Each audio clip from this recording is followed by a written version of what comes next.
Muy buenas tardes, hoy tenemos un directo justo ahora a las 6. Vamos a hablar con Javier Pellicer de su nuevo libro, Lerna, el legado del Minotauro, editado por Editorial Edasa, de novelas históricas. Y vamos a esperar que... Hola, mi píldoras, José Luis.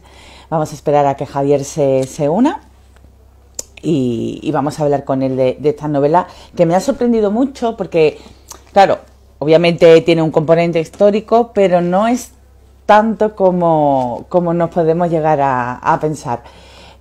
No quiero desentrañar mucho más ni destripar nada de la historia. Vamos a hablar con Javier, vamos a hablar de la novela, de su inspiración, de cómo él la considera, y vamos a hablar también, pues bueno, de algunos de los personajes y de las partes en que se incluye. Es una novela muy, muy interesante. Creo, no soy gran lectora de novelas históricas, pero aún así me parece que no es una novela muy, muy típica o muy al uso.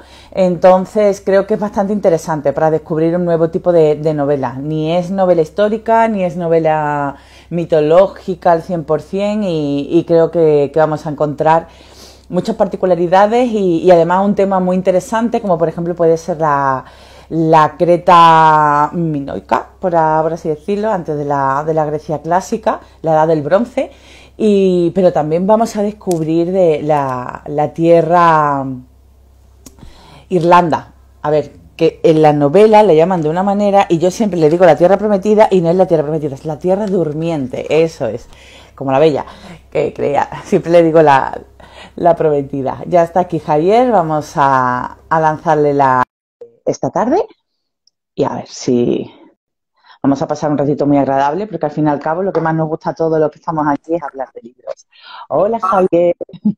¿Qué tal? ¿Cómo ¿Qué vas? tal? Muchas gracias por aceptar nuestra invitación para hablar esta tarde de tu libro, de Lerna. Nada, es un placer, claro que sí. ¿Qué tal? ¿Qué tal todo por allí? Tú eres de Valencia, ¿verdad? Soy de Valencia, sí, de Valencia. De un pueblecito pequeño cerca de la costa, cerca de Játiva. Un pueblecito pequeño que se llama Benianim. Aquí está todo muy tranquilito. Muy bien. Bueno, saliendo de un confinamiento, porque he tenido que pasar por varias pruebas PCR, pero Vaya. todo perfecto. Todo bien, bueno, pues eso es lo importante, que al final todo salga bien, porque bueno, ya como dice uno, si hay que pasarlo, por lo menos que sea lo más leve posible y no entremos en la gravedad. Pues esta tarde vamos a hablar de libros y vamos a hablar del tuyo, de Lerna.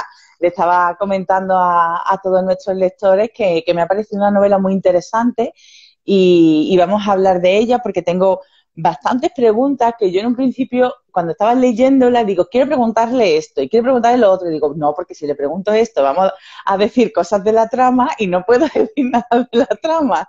La Y verdad que tenemos un problema con la novela en el sentido de que no podemos desvelar mucho porque casi todo es spoiler. Sí que es spoiler. claro, es que, a ver, hay puntos tan sumamente interesantes que a mí me interesa conocer mucho más, por ejemplo, sobre todo la parte que te ha llevado hasta llegar allí, pero claro, me tendrías que contar partes de la trama y no vamos a poder. Así que seguramente lo tengamos que aplazar a un futuro club de lectura Sí. y, y allí ya podemos destripar todo lo que queramos. Bueno, hay cosillas que sí que se pueden decir porque ya la sinopsis misma se da a entender, ¿no? Sí, claro, Cuando obviamente. hablamos de que está basada en un mito irlandés, evidentemente la novela tiene que ir a morir a Irlanda, evidentemente, tiene que llegar a Irlanda. Claro. Pero bueno, también es un plus porque es muy interesante, porque cuando nosotros estudiamos la historia, que al fin y al cabo uno siempre parte de los conocimientos previos que ha tenido en el colegio y demás, nunca hemos unido lo que sería la parte norte de Europa con la parte mediterránea, a no sé que fuera con las invasión romana, pero previamente para nosotros Grecia era el mar Mediterráneo y allí se quedaba su colonización o su invasión y ya no había nada más. Y sin embargo, aquí finalmente partimos de Creta y llegamos hasta Irlanda con un montón de sucesos, con personajes maravillosos y con una trama que te sorprende en muchos aspectos porque al final cuando llegas descubres con qué facilidad se ha dado ese viaje. Sí, Porque, claro, para el lector es fácil llegar, pero para el autor no. claro, es un engranaje complicado de ir del punto A al punto B, pero cuando consigues encontrar el método y la manera de conectar esos dos puntos que tú quieres conectar, al final te das cuenta de que todo cuadra y que todo es coherente y dices, lo he hecho bien y encima es que es eso, es que los dos culturas totalmente diferentes, la mitología irlandesa y la cultura minoica, son totalmente, no hay nada que los conecte históricamente hablando, salvo algunos hallazgos que no son del todo, no están del todo demostrados, pero, Ujú. pero en cambio todo conecta. O sea, hay un montón de conexiones que tú antes de empezar a escribir la novela ni siquiera me imaginaba que podía haber. Y luego, pues documentándote, donde encuentras, ostras, esto conecta y esto también conecta. Y al final te das cuenta de que todo funciona, todo conecta.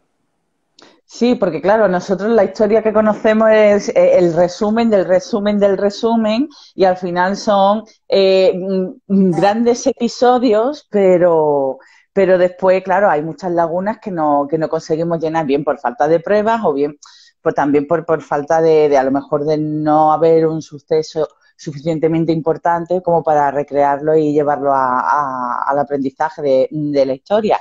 Pero bueno, para eso tenemos a los autores de novela histórica que nos hace llegar hasta ese punto y darnos a conocer, que aunque obviamente es ficción porque es novela histórica, no es un ensayo, pero bueno, tiene su parte de rigor científico y su parte de documentación, que también es muy importante. Pues si quieres podemos entrar ya de lleno, entramos de lleno y a ver, yo lo primero, a mí me llamó mucho la atención, cuando me llegó el libro, me llamó muchísimo la atención la portada porque es preciosa. O sea, me encanta esta runa, me encantan los personajes aquí en lo alto del acantilado, viendo el mar, porque claro, el mar también es muy protagonista dentro del libro, como, bueno, como buenos griegos, buenos marinos, y al fin y al cabo va de isla a isla, entonces el mar está muy, muy presente. Y la portada, la verdad, que me encantó, y después de leído la novela, creo que tiene mucha relación y tiene mucho que ver. Sí, la verdad que tengo muchísima suerte con los portadistas que han ilustrado mis libros. Desde la primera novela hasta la última he contado generalmente realmente con dos portadistas solamente. Las portadas que he publicado de novela histórica, los tres portadistas son los mismos. Manuel Calderón es uno de los mejores portadistas que hay en España. De hecho, se lo rifan también en el extranjero. Para Y que tú veas. mi Orgullo segunda patrio. Mi segunda novela, que era fantástica, tenía otro autor, tenía otro portadista, que es Manzanedo, que también es magnífico, un ilustrador magnífico, pero la verdad es que no puedo ponerle un pero a ninguna de las portadas que han hecho para mis novelas. Son todas magníficas y todas tienen una gran relación con la historia que hay en el interior, y eso es de agradecer, y además pues, son portadas sugerentes para el lector, y eso es Sí, mucho. lo principal, lo principal que se le pide a una portada es eso. Claro, hoy en día, bueno, hay muchísima producción y claro, se trata también de que la portada llame la atención del lector, que ya de por sí el título para todos los amantes de la mitología y de la cultura griega, pues también llama la atención porque claro, el legado del Minotauro es como muy sugerente, muy atractivo, pero claro, después el libro te lleva por otros retoteros que al final te terminan sorprendiendo y además de forma muy, muy agradable. Pues yo si quiero empiezo con la primera pregunta porque también, aparte de que lo he leído en tu página, también lo he visto en otros blogs y demás, en el que decías que tu novela no era 100% histórica. Tú considerabas tu novela una novela mitológica con una base histórica. Sí, bueno, a ver, sí que es novela histórica, porque el contexto es totalmente histórico, Está, ocurre en la Edad del Bronce, la documentación que hay detrás es fehaciente, partimos de yacimientos arqueológicos, de los estudios en torno a la cultura minoica, hay otro tipo de pruebas, de datos históricos que tenemos, por ejemplo, también hay restos en la costa gallega, en Irlanda, todo el tema de los menhires, los monumentos megalíticos, todo esto está fielmente documentado. Lo que pasa es que no tenemos el texto histórico que tendríamos con los romanos o con los griegos, y había claro. cronistas históricos que nos narraban lo que ocurría más o menos. Aquí no hay ningún tipo de texto histórico, es todo arqueología pura y dura y estudios académicos. Lo que pasa es que la novela, a pesar de tener todo ese contexto histórico, la trama parte de un relato mitológico fundacional de Irlanda, y ya sabemos cómo son los mitos. Los mitos tienen mucho más de fantasía que de realidad, pero al mismo tiempo recrean una manera de pensar de las culturas antiguas y nos ayudan a conocer cómo eran aquellas culturas antiguas. Entonces, en ese sentido, sí que es una novela histórica, pero tiene un componente fortísimo de mitología, y podríamos decir que es una novela histórico-mitológica, para quedar entre dos aguas. Creo que era, ay, no me acuerdo, creo que era Tolkien que decía que la historia y la mitología como que partían de la misma base, ¿verdad? Algo así creo mal, pero creo que era así. Ah, se me ha quedado pillado. A ver, Me parece que se ha cortado. ah, no sé si soy yo la que el móvil se ha quedado pillado o es Javier.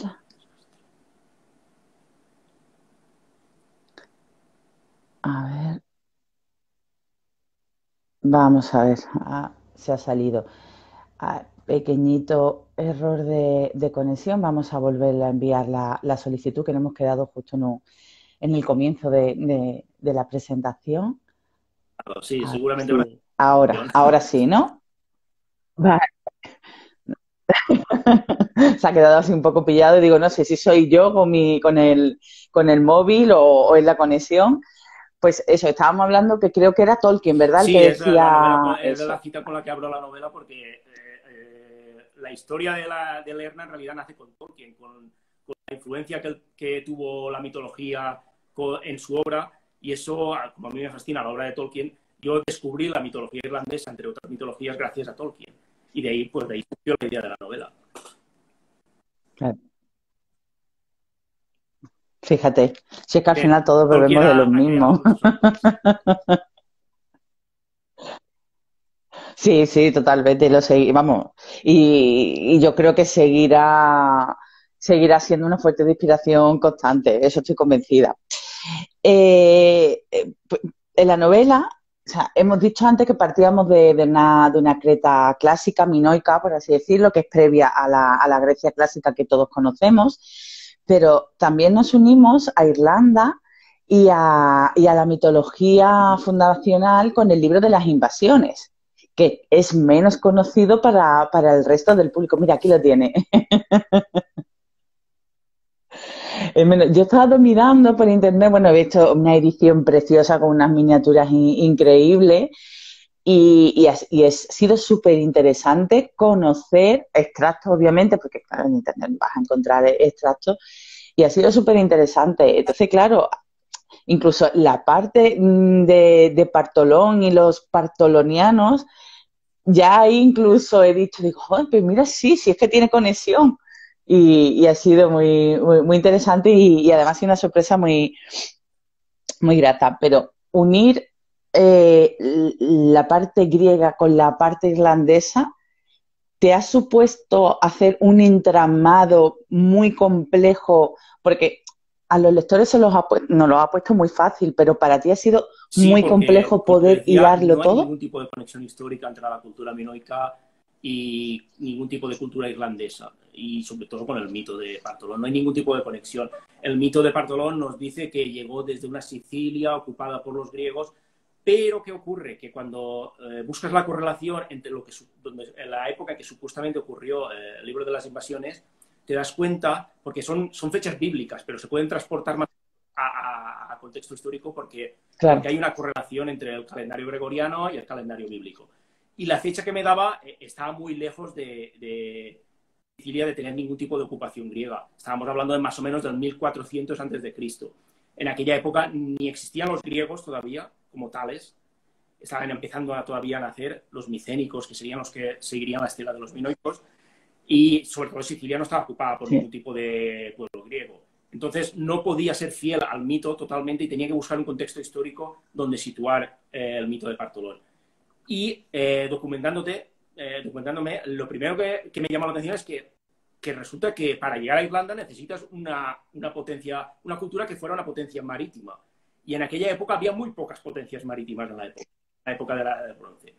Y así fue como surgió la cultura minoica. La cultura minoica es una talasocracia, que es una cultura que tenía toda su vida en torno al mar, al comercio marítimo y al contacto con otras colonias del mar Egeo. Entonces, teníamos ya una cultura, un concepto para conectarlo con la historia de Bartolón. En vez de salir de Sicilia, de la isla de Sicilia, decidí que saliera de la isla de Creta. En origen estuviera en la isla de Creta. Pero luego, hurgando más en la cultura minoica y en la irlandesa, te das cuenta de que hay un montón de conexiones que tú ni siquiera imaginabas cuando empiezas a documentarte. Porque, por ejemplo, hay conexiones de signos, como por ejemplo el mito, la adoración el culto al toro, por ejemplo. En Creta hay en la época minoica se adoraba al toro, de hecho se hacían danzas sagradas en torno al toro, y de hecho eso está plasmado en los frescos del Palacio de Nosos. Y resulta que en Irlanda también hay una gran adoración por el toro. En los mitos irlandeses posteriores al libro de las invasiones hay un montón de leyendas en torno a toros y a enfrentamientos entre toros y reyes que competían por ver quién tenía el más poderoso. Y te das cuenta que hay un montón de conexiones que tú no conocías. Un dios varón en la cultura minoica que posteriormente sería Poseidón. Los griegos cogerían a ese dios y lo convertirían en el dios del mar, pero que en aquel momento era un dios de la tierra realmente, era un dios que provocaba terremotos y que se le representaba como un dios astado, con cuernos, en conexión con el toro. Y resulta que en Irlanda y en el pueblo celta también hay un dios varón con cuernos, que es Cernunnos, muy conocido sobre todo en el arte. Sí, he visto una imagen y la imagen es una maravilla. Se conecta más con los ciervos, pero también es un dios astado. Te das cuenta de que hay conexiones, porque al final es lo de siempre. Somos seres humanos y da igual que unos estén en Irlanda y otros estén en Creta. Todos pensamos más o menos igual. Y nuestras creencias son similares, sobre todo en aquella época tan antigua, donde lo que primaba era la naturaleza y los fenómenos naturales. Y te das cuenta que hay conexiones que, aunque no son históricas, porque no puedes conectar dos culturas diferentes por tener unas mismas creencias, pero que da coherencia al relato de Bartolón y te das cuenta de que todo, es lo que te decía antes, el engranaje funciona, todo conecta perfectamente en la novela. Fíjate, y yo había leído que los partalonianos venían de Ibérica, o sea, eran ibéricos. El libro de las invasiones de Sicilia pasó por Iberia, se instalaron en Iberia y de ahí llegaron a Irlanda posteriormente. Y hay diferentes teorías, dependiendo del manuscrito que consultes, porque hay un montón de copias diferentes de las invasiones, que son copias de monjes del siglo VI después de Cristo. Entonces hay un montón de versiones diferentes, pero básicamente se dice que venía de Sicilia y claro, Sicilia no la podía elegir porque en aquel momento no estaba ocupada por nada que se pareciera a griegos. Ahí entra el rigor histórico. No somos historiadores y podemos trampear un poquito, podemos estirar las leyes históricas y utilizar las lagunas a nuestro favor. Al fin y al cabo, estamos escribiendo ficción. Claro. Claro, esas son las licencias narrativas que se puede permitir un autor y no un investigador. También estaba diciendo al principio de la presentación que es una novela, creo que no es una novela típicamente histórica, pero tampoco creo que hay mucha producción de este tipo de novelas, por lo menos en español. Pero tampoco creo que en el mercado anglosajón o en el mercado europeo podemos encontrar este tipo de novela que una también lo que es la parte mitológica con la parte histórica, la arqueológica, como bien has dicho, porque bueno, tenemos obviamente la fantasía, que ahí entra todo lo que a lo mejor no conlleva ese rigor histórico y puedes partir de ahí, crear mundos y universos infinitos, pero no es un tipo de novela histórica muy común.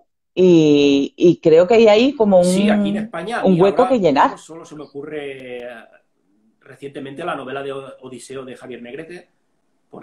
Creo que es la única que se me ocurre que mezcle historia con mitología.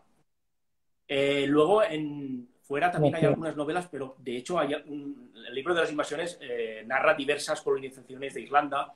Yo he elegido la primera, pero por ejemplo hay algunas novelas que narran la última de las invasiones llegada desde Galicia, que es quizás la que más conecta con el pueblo y con nosotros.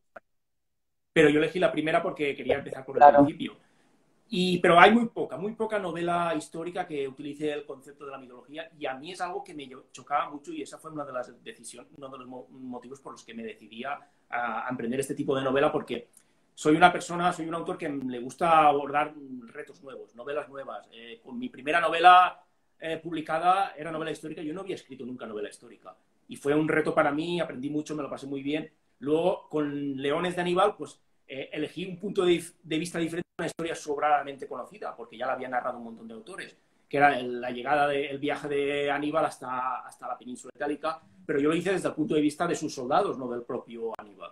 Y en eso ya quería diferenciarme. Y ahora con esta era un salto más, y he querido diferenciarme todavía más de lo que es habitual en la novela histórica.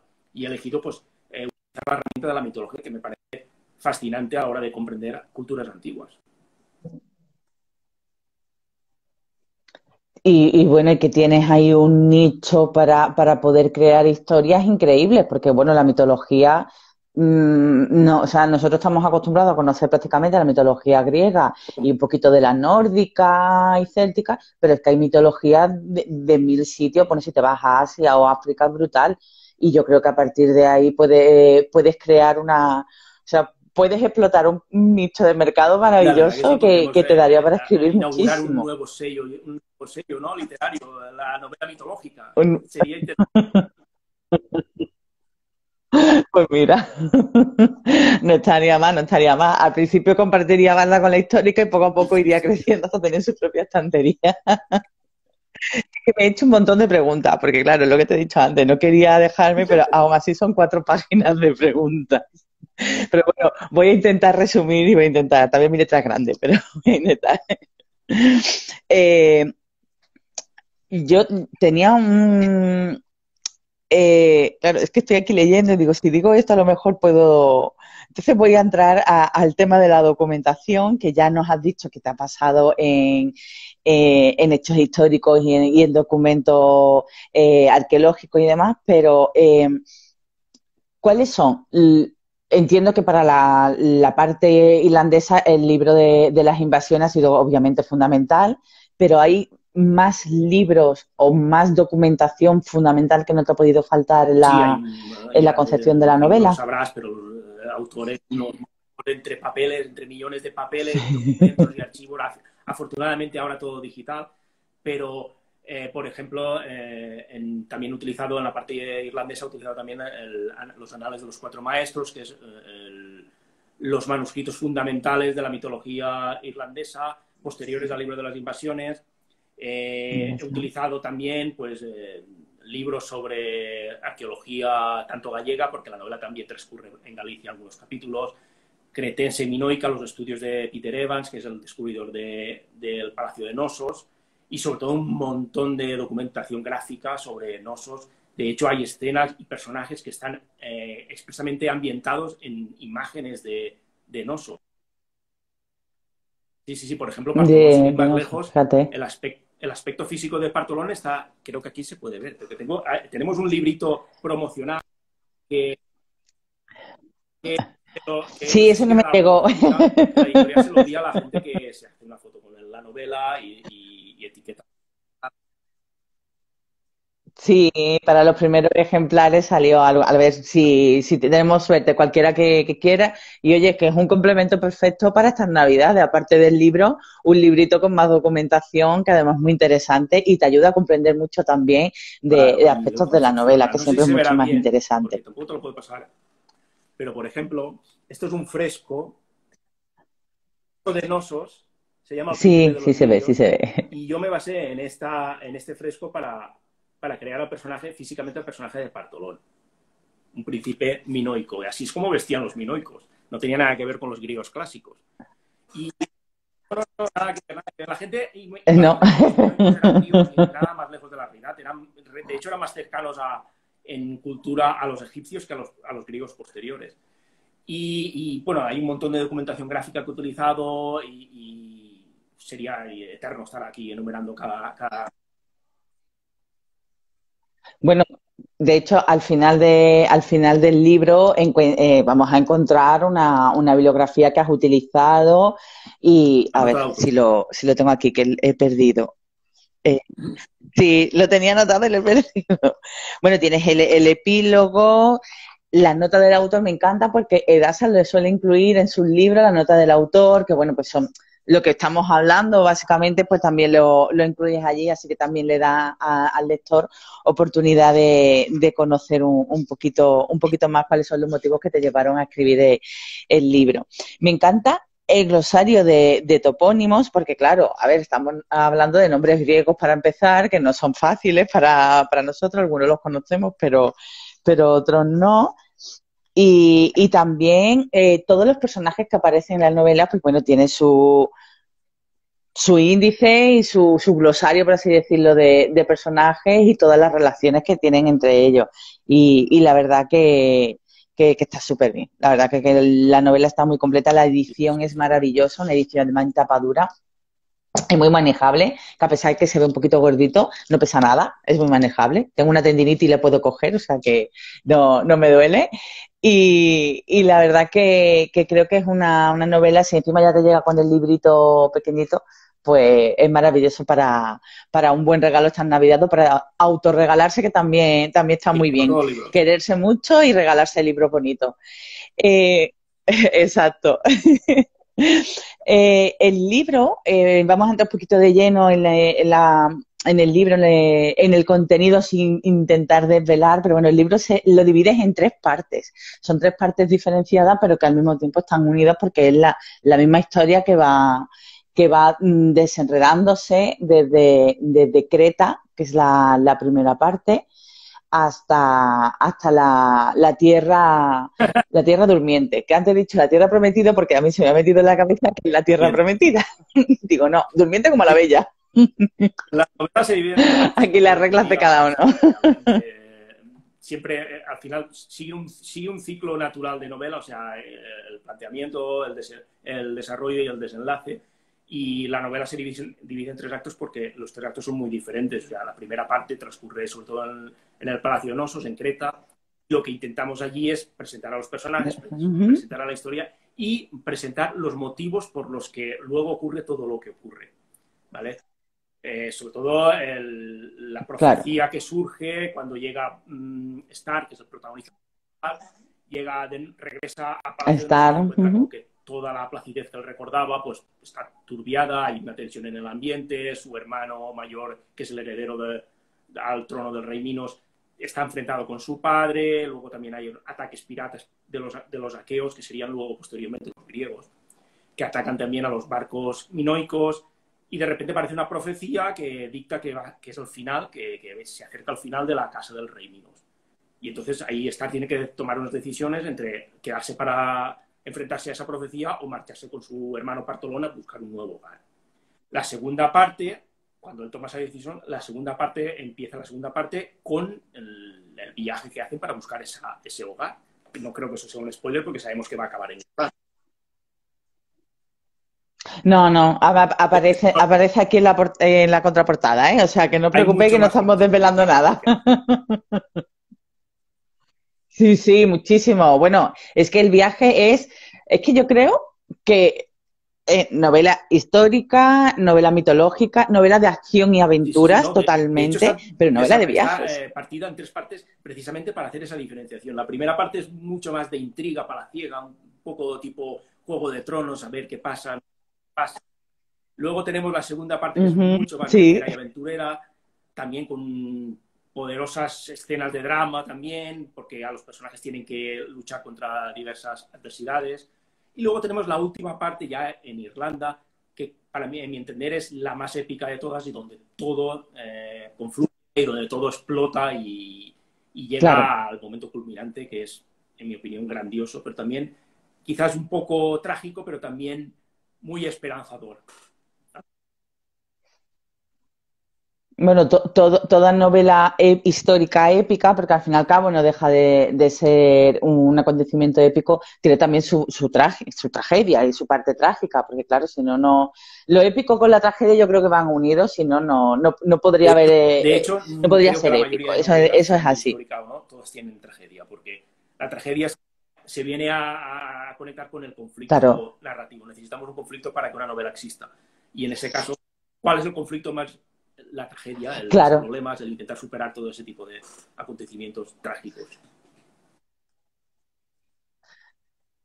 En un principio la novela, aunque tiene un montón de personajes secundarios, porque bueno, van desarrollando y van aportando aspectos diferentes a la trama, pero hay tres personajes principales, por así decirlo, cuatro si contamos con, que siempre le digo Barco, pero con Bacor, yo es mi nombre, y que sería Partolón, Stark y Lerna, que es la que da nombre al libro. Lerna, que es la esposa de Star, y bueno, es un personaje maravilloso, es un personaje que sorprende, desde primera hora vas viendo cómo va evolucionando, al igual que Star, que parece que como es el príncipe pequeño, ¿vale? Parece como que con él no van los problemas, porque claro, como tú decías en la primera parte, pues él llega allí a Nosos pensando en que todo pues estaba cuando él lo dejó, que todo era como feliz, era todo como prácticamente un ambiente bucólico y allí no pasaba nada y se encuentra con que es todo lo contrario y ya empiezan las intrigas palaciegas y demás. Y yo creo que además también vemos cómo Star va evolucionando y eso le pasa a todos los personajes en mayor o menor medida, porque Bartolón tiene una característica que es muy permanente a lo largo de toda la novela, pero que yo creo que es lo que le hace ser ese líder. Y a mí me gusta mucho el desarrollo del personaje de Stan, como al raíz de los diferentes conflictos que van surgiendo va evolucionando. Y también la contraposición, Sí, porque son hermanos, pero son muy contrapuestos. es ideal tener dos personajes tan contrapuestos para ver lo que es uno y lo que es otro. Ya sabemos que los contrarios se atraen y al mismo tiempo se agrandan unos con otros. Pero a mí, mencionar al personaje de Lerna, Lerna es el personaje más importante de toda la novela. No diremos por qué, pero es el personaje más importante. No, Es, ahí sí que no todo gira hacemos en torno a spoiler. Lerna, en realidad. Y luego tenemos Stan, que es el personaje, podríamos decir, el más principal, aunque ya está bastante repartido el protagonismo, que es, como dices, podríamos decir que es el más clásico en el sentido de que es el típico personaje que empieza como ingenuo, ¿no? El típico héroe que empieza ingenuo y va dándose cuenta de cómo es la vida, de lo dura que es, se va haciendo más duro, más fuerte, también más triste, va perdiendo la inocencia. Y luego tenemos al personaje que a mí Claro. me gusta especialmente, que es el personaje de Bakor, que es el consejero del rey Minos, porque me gusta porque es un personaje diferente a lo habitual. O sea, la mayoría de héroes de novela histórica son guerreros o son gente que resuelve los problemas con batallas o con enfrentamientos. Y en cambio Bakor es un personaje totalmente distinto. Es un sabio que empieza como sabio, pero luego se da cuenta que sabe menos de lo que él creía y tiene que aprender realmente a ser un sabio y resuelve los problemas con el raciocinio y con el sentido. Y es lo que Con podríamos decir el reflexiones. germen, yo quería representar con él el germen de los druidas. O sea, no es un druida, porque los druidas estarían muchísimos siglos en aparecer como tales, pero era una especie de homenaje a la figura de los druidas, o sea, un personaje que empieza como que se convierte en un sabio a través de la experiencia y de ver la naturaleza, de ver cómo actúa el mundo y de aprender de ese mundo.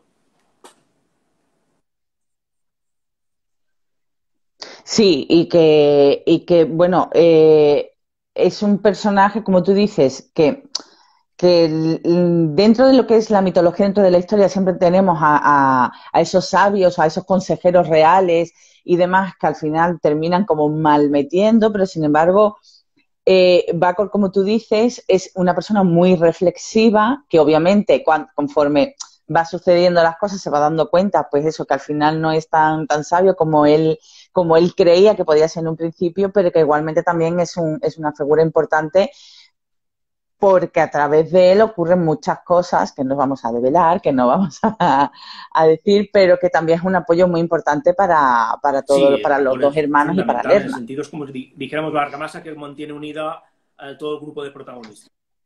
Un poco es el consejero del rey Minos al principio, pero luego en teoría es el consejero de Partolón, pero realmente está más cerca, está más cerca de Star y bueno, su influencia se nota sobre todo en Star y con Partolón, bueno, con Partolón también, pero luego no voy a desvelar cómo ni por qué, pero empiezan a distanciarse un poquito y bueno, ya sé, dale. Pero ya por la propia trama y por la propia circunstancia, pues ya vemos cómo los personajes se van desarrollando, que eso también está muy bien. A mí me ha gustado mucho el desarrollo de los personajes, porque claro, tú puedes crear unos personajes fijos que de antemano tú ya puedes prever cómo van a actuar ante ciertas circunstancias. Sin embargo, estos personajes están formados muy bien y van creciendo y van evolucionando a lo largo de la trama, y a ti también, conforme vas leyendo, te van sorprendiendo las decisiones que van tomando. Creo que es una psicología muy bien trabajada Yo dentro tengo una de los máxima, como personajes. novelista tengo una máxima. Para mí lo más importante en una novela son los personajes, mucho más incluso que la propia trama, que la propia historia. Yo tengo muy claro, por mi influencia también, que unos buenos personajes pueden salvar una mala historia, pero una buena historia con malos personajes no Sí, se puede salvar, en mi opinión. Necesitas personajes, sobre todo, con los que el lector pueda empatizar. Para eso tienes que crear personajes humanos y me da igual que sea en la edad del bronce como en la época romana como en la actual. Los seres humanos pensamos igual, sentimos igual, al menos. O sea, claro. sentimos amor, sentimos odio, sentimos miedo, lo mismo. Da igual que vivamos hace 6.000 años que actualmente. Y por esos sentimientos, por esas emociones, es por donde puede el lector conectar y puede empatizar con esos personajes. Por eso yo le pongo tanto énfasis a la creación de personajes, al desarrollo y a crear personajes que no sean planos, que tengan diferentes capas, que no haya uno que sea bueno, buenísimo y No, otro malo, malísimo. No. El bueno puede hacer cosas malas y el malo puede en algún momento hacer cosas buenas también. O sea, y eso es muy...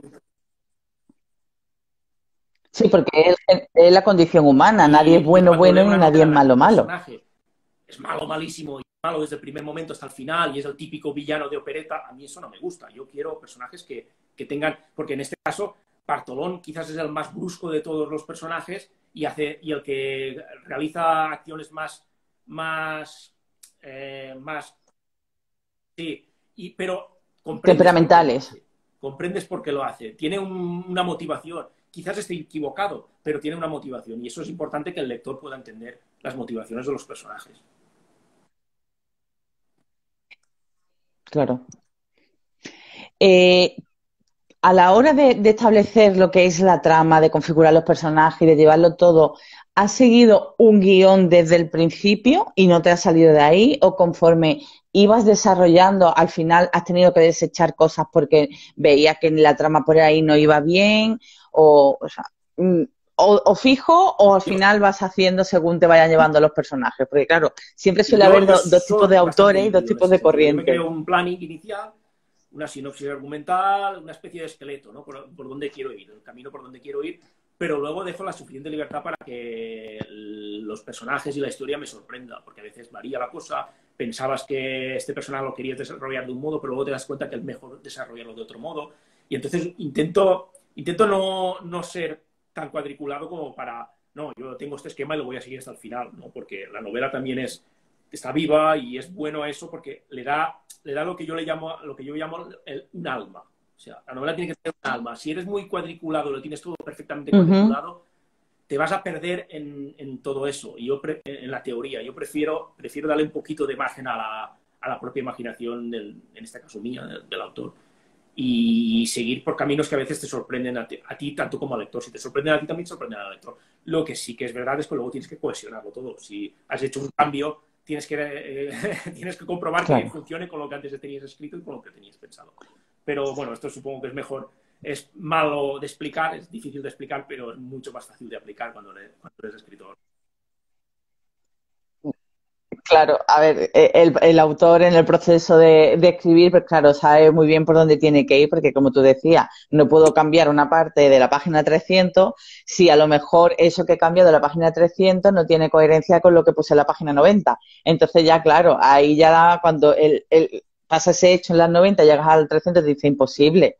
Entonces, claro, la coherencia tiene que estar permanente, pero en una novela histórica creo que es muchísimo más complicado a la hora de poder hacerlo, porque una novela, una ficción contemporánea, por ejemplo, que cuenta una historia de personajes que no tienen un rigor histórico ni lleva tampoco tantísima carga documental, pues los personajes te pueden ir llevando y tú puedes ir modificando y al final pues una historia empieza de una manera y termina de otra, pero cuando quieres contar una parte con una carga histórica, con una documentación y demás, creo que es un ejercicio brutal. O sea, yo sé de autores que tienen Excels y Excels con personajes, todo lo que les ocurre y tal, y después tienen el último Excel de todo, donde van Yo prácticamente con también árboles utilizo bastante uniéndolo anotaciones. todo. De hecho, utilizo un programa profesional que se llama Scrivener, que utilizamos muchos los escritores.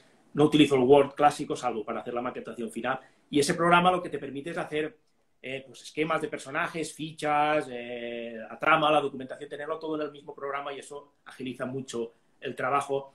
Y sí, pero yo tengo un montón de anotaciones, incluso a mano también tengo un montón de anotaciones, tengo libretas enteras de mis novelas, las guardo luego por cariño, no sé por qué, quizás síndrome de Diógenes o algo. Guardo, Bueno, no, hombre, lo a ver, guardo todo es el y sí, hago un germen, montón de claro. anotaciones, pero sobre todo lo más importante es la cabeza, la mente. Si tú tienes clara la idea y luego ya vas variando dependiendo de lo que va surgiendo en cada momento, pero la idea inicial realmente cambia poco. O sea, yo sabía dónde quería ir a parar con la novela, sabía los protagonistas quiénes iban a ser más o menos, luego evidentemente pues lo que decimos van cambiando un poco los aspectos secundarios de la novela. Claro, porque es muy difícil, o creo yo que es muy difícil, empezar. Si tú sabes cómo va a empezar y cómo va a terminar una novela, es muy difícil conseguir que termine la novela Depende de la como tú historia. quieres que En este termine. caso no, porque como yo tenía también la premisa y el camino marcado por la mitología irlandesa, por el mito de en ese sentido lo tenía más claro. Pero, por Claro, ejemplo, con anteriores novelas, en Leones de Aníbal, yo sabía también, la parte histórica sabía cómo iba a concluir, pero no sabía cómo iba a acabar los personajes porque son ficticios. Los personajes de Leones de Aníbal eran ficticios y tenía que saber cómo acababan esos personajes, porque realmente la historia es la historia de los personajes. sí, la historia, efectivamente, claro. Claro, Ahí con donde Leones de quería Aníbal es más yo complicado llegar, porque porque lo tenía claro, todo mucho más sí marcado sabemos, por la historia, porque hay documentación escrita y no te puedes salir de ahí en lo que es el entramado histórico. Con Lerna era un poco más sencillo en ese sentido porque lo tenía marcado por el libro de las invasiones, pero las lagunas eran mucho más grandes, muchísimo más grandes, porque el cuento de Partolón en el libro de las invasiones es muy cortito, es muy cortito, muy esquemático. Te dice un poquito las es muy cosas más cortito. importantes, pero hay un montón de lagunas que tú tienes que desarrollar para crear una novela de 400 páginas y que tenga una trama consistente. Entonces, eso te Claro. da una libertad enorme y la libertad es lo que más apreciamos los autores para poder desarrollar nuestra imaginación. Pero con novelas, cuanto más ambientadas están en un suceso histórico documentado, más complicado es no salirte del... Sí, de lo que tiene que estar Hay que establecido meter por tu ley, propia por así decirlo, ficción, claro. tus secretos de ficción. Claro. A mí me ha gustado mucho también, bueno, la primera parte, cuando están en el Palacio de Nosos, que empiezan con lo que tú decías, las intrigas palaciegas, me gustaba muchísimo también porque realmente son tres hermanos, un pequeño spoiler, pero ahí ya entramos, como tú decías antes, como una especie de Juegos de Tronos de la hora en Creta, y me gustaba mucho, y conforme iba leyendo, digo, es que hay de todo. O sea, lo que hemos dicho antes, tienes las novelas de viaje, obviamente tienes la parte mitológica, la parte histórica, pero es que también tienes intrigas, tienes las aventuras, e incluso la parte psicológica con la evolución que sufren los personajes. Mm, me parece una novela muy completa y que además une dos aspectos que para mí, que a mí me gusta mucho la mitología, pero que no conseguía cuando leí la contraportada, digo, ¿cómo va a unir esos dos aspectos que para mí son tan sumamente lejanos? No sé, es como si fuera, porque claro, tenemos todo metido en la cabeza de que los griegos es el Mediterráneo y que parece que es que en el estrecho de Gibraltar había Pues como no un es así, portón y de ¿no? Y hay allá no podían documentación salir. arqueológica que demuestra que hubo barcos. De hecho, aquí en Galicia, en Pontevedra, hay unos petroglifos que son unas rocas grabadas de hace del 2000 antes de Cristo, entre el 2000 antes de Cristo y el 1500 antes de Cristo, más o menos la época de la novela, donde hay grabados barcos de aspecto totalmente mediterráneo. Y eso lo descubrí después de comenzar a documentarme y de tener el esquema principal escrito. Y es otra prueba más de que todo funcionaba, de que todo cuadraba. Digo, ostras, pero si esto me está diciendo que lo que yo he escrito, lo que estoy a punto de escribir, es posible. Es posible. Históricamente no es Que imposible, tiene, no es claro, ficción, pero podría ser posible que hubiera ocurrido que barcos mediterráneos llegaran, quizás minoicos, que llegaran. No hay prueba de que fueran minoicos, pero existe la posibilidad. También hay otras pruebas. Por ejemplo, en Creta se han encontrado muchísimos objetos decorados con ámbar. El ámbar no se creaba, no se extraía en Creta. Las minas de ámbar están en el norte, en Escandinavia, en lo que se conocía entonces como, bueno, entonces después se conocería como Jutlandia, toda la parte nórdica. Ahí es donde están todas las minas de ámbar. Las minas de oro, que también había oro en Creta, las minas de oro de están ámbar. también en la península ibérica, en Irlanda, en Inglaterra. Entonces, son conexiones que dices, no te demuestra que los minoicos estuvieron en Irlanda, pero te da una coherencia para tu propia novela. Te dice, podría ser que hubiera ocurrido.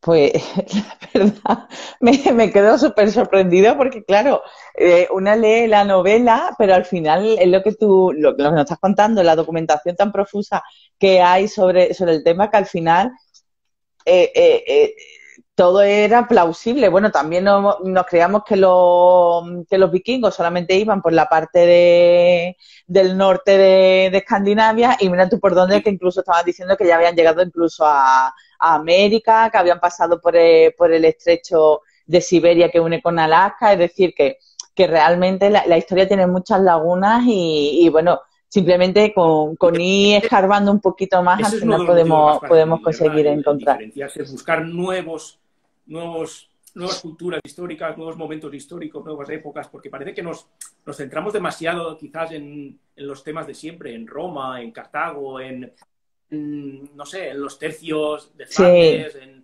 nos centramos siempre más o menos en lo mismo, que no es malo porque cada autor tiene su punto de vista de cada momento. Pero la historia es enorme, tenemos un montón de años de historia para contar y parece que siempre vamos a lo mismo. Y en ese sentido me pareció que contar no solo el mito de Irlanda, que era lo principal, sino también la cultura minoica. Cuando decidí que elegir la cultura minoica me pareció que era perfecto. Una cultura como esa, tan maravillosa, con un palacio enorme, que nada tenía que envidiarle a ninguna ciudad egipcia de la época, me parece que era perfecto para una novela histórica. y más Creta, que es una isla aislada, pequeñita, porque es alargada, pero es una isla pequeñita al fin y al cabo. O sea que sí, la verdad que era un gran imperio en el Mediterráneo con una grandísima isla que además después tiene una mitología maravillosa. Yo te quiero hacer una pregunta. Eh, ¿Qué libro de todos los que tú has utilizado recomendarías al lector después de leer Lerna para que siguiera Pues para leyendo? no aburrirlos con sesudos libros de ensayo complicados, yo les recomendaría el libro de las invasiones directamente. Para que descubra, porque Lerna acaba con el pueblo de Partolón, o sea, la historia concluye con todo lo que le ocurre a Partolón, pero luego hubo cuatro invasiones más, o cuatro Pero después colonizaciones se llaman, viene. las mencionan como invasiones, pero en realidad son colonizaciones. Hay cuatro colonizaciones más, y entre ellas, como comentaba antes, al final de todo estaban los milesios de Galicia, que es, vamos, por eso se dice la conexión entre Irlanda y Galicia. Hay una conexión muy fuerte, la conexión celta, Irlanda y es Galicia, gracias claro. al libro de las invasiones y a la llegada de aquellos gallegos antiguos a Irlanda. De hecho, hay incluso conexión genética, como se ha demostrado en algunos estudios. Y me parece que es lo mejor que les puedo recomendar, porque el resto son libros muy sesudos. También podrían, bueno, de la Creta minoica hay un montón de libros buenos, algunos un poquito antiguos, como este de Paul Fouren, que nunca lo pronunció bien. La Creta minoica, la cotidiana, este me vino muy bien para descubrir las costumbres de los minoicos, de las costumbres del día a día, todos los aspectos mundanos de los personajes. Y luego, pues no sé, ya libros sobre la edad del Egeo también, para conocer todo el entorno del mar Egeo, cómo era en aquella época. Y bueno, ya aparte de eso, pues mitología griega para ver qué adoptaron los griegos de la cultura minoica, especialmente el dios Poseidón y el Zeus, Heracles, todos estos elementos ya estaban un poco en la cultura minoica y en otras culturas, porque los griegos al final lo que hicieron fue adoptar un montón de influencias externas. No los dioses los crearon. Bueno, claro. Claro, todos los imperios han ido adoptando, igual que también los romanos, pues cogieron tanto de los egipcios como de los griegos, o sea, que también de los íberos, es decir, que al final todos los imperios van adoptando también las mitologías y las costumbres de los lugares, y al final, bueno, pues se va haciendo esa amalgama y hasta el día de hoy. A la humanidad, en la conexión y las influencias que hemos tenido. Además, de verdad. Pues ha sido un placer hablar contigo, Javier. La verdad que a mí me ha encantado Lerna, porque como decía, no me esperaba para nada que me iba a encontrar esa historia tan maravillosa. Creo que al principio, de hecho, es que era muy reticente y digo, es que no sé cómo me va a convencer de que los cretenses llegaran a Irlanda, porque eso me parecían como dos conceptos tan antagónicos. Mira, y al final, incluso después investigando un poquito, que no hace falta investigar mucho, porque yo no me he puesto a investigar como hiciste tú, yo simplemente he hecho una simple búsqueda para saber un poquito más y también documentarme, y ya he encontrado cosas de los libros de las invasiones, los de los espérate, que lo voy a decir bien porque es que siempre lo digo mal. Es que siempre lo digo mal. Los de Partolón. Y es muy, muy interesante. Partolón, los de Partolón, exacto, ya está. Y aparte, pues son los maravillosos personajes. Star me encantó. Lerna, como tú dices, el alma de la novela. De hecho, se llama Lerna la novela y se llama Lerna otra cosa muy importante que no vamos a decir, por ella. Y conforme vas leyendo la novela vas a ver todo lo que ocurre alrededor de ella y de todos los personajes. Y vas a descubrir también muchos aspectos muy interesantes de la Edad del Bronce que no es para nada conocido. Y bueno, ya sabemos, hay un nuevo nicho para explotar, que yo creo que ahí podemos tener una gran riqueza bibliográfica. Ha sido un placer compartir contigo esta tarde, Javier. Sobre todo comprar libros, comprar muchos libros porque estamos en pandemia y necesitamos que compréis libros para vuestro propio entretenimiento y para que nosotros también pues podamos seguir escribiendo y los libreros podáis seguir vendiendo y vamos, todos. Pues sí, que además que un libro es el regalo perfecto, no solamente en Navidad, sino en cualquier época. Un libro ayuda siempre, un libro te reconcilia contigo, te reconcilia con la vida y además está demostrado que es lo que baja las pulsaciones y las taquicardias y el ritmo frenético que llevamos al día a día. Con 30 minutos de lectura te lo baja como si te tomaras un Lexatin, así de claro. Y está más que demostrado. Además, de verdad, y encima aprendemos. Y el libro, pues ya sabemos. Y súper bonito, que además es que esta portada es tan bonita que es que si tenéis una biblioteca lo podéis tener puesto así, que es que el buffet. Mira, él lo tiene ahí. Pues muchísimas gracias, Javier. Un abrazo grande y que vaya muy bien con Lerna. Y bueno, ya estamos en diciembre, así que yo creo que ya podemos decir feliz Navidad. Un abrazo. A cuidarse mucho. Ha sido un placer compartir con Javier este directo. El libro, la verdad que a mí me ha sorprendido mucho, como he dicho en varias ocasiones, creía que no iba a encontrar esa conexión y sin embargo sí. Y me ha gustado mucho cómo los personajes van fluyendo y que va todo muy bien hilado. El recorrido desde Creta hasta Irlanda, que fíjate tú, hoy en día con los cruceros que hay, aún así se llevan varios días, imaginaros en un barco de las características cretenses de aquella época, que no son las de ahora porque no van a máquina ni a motor, y son muchísimas aventuras y aquellos que os gusta la literatura de fantasía, que os gusta la literatura histórica y que además os gusta la mitología, ya no solamente la griega clásica, sino también la cretense y otros tipos de mitología, este libro os va a encantar. Así que muchísimas gracias a todos por seguirnos. Ahora dentro de unos minutitos, vamos, de 5 minutos exactamente, volvemos con Pedro Ramos. Pero esta vez la entrevistada voy a ser yo porque vamos a recomendar libros. Vamos a hablar de libros para Navidad y de algunos aspectos más de la librería Gapea. Así que muchísimas gracias a todos, cuídense, que las Navidades vienen ya y hay que disfrutarla con toda la familia y con todos los que